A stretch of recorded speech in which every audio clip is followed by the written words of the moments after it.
Let's focus on some of the examples that you have in your book. You mentioned the opioid crisis. How does that incredibly broad public health crisis that has taken so many lives, how is that an example of how public-private partnerships have failed the public? Absolutely, that's a great question.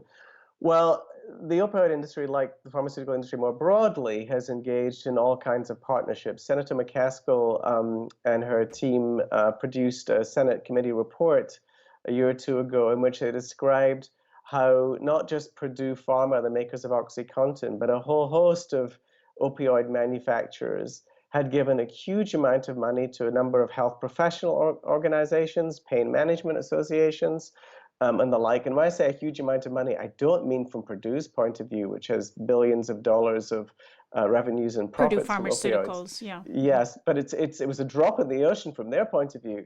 But it was a lot of money, a million here, a few hundred thousand there. That's a lot of money for a patient advocacy group or a pain management organization.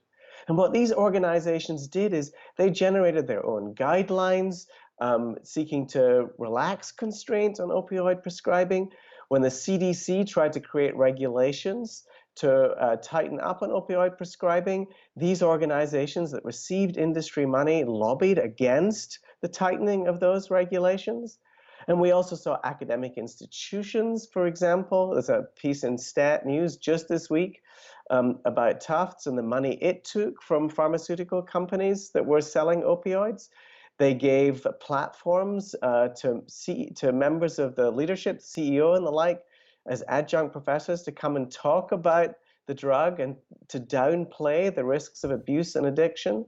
So what these partnerships, what these relationships did, is they took organizations and entities that were grappling with a public health problem, pain management, but they got them onto to sing from their songbook. And their songbook was opioids shouldn't just be used for terminal cancer pain.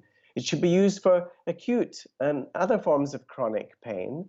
And the risks of abuse, while they're not as great as anticipated, and the risks of addiction are not as great, that's the story they told, that's the song they sang. And now we have an epidemic which takes 130 American lives a day and costs, according to the White House's Council of Economic Advisors, more than $500 billion a year in terms of social and economic costs alone.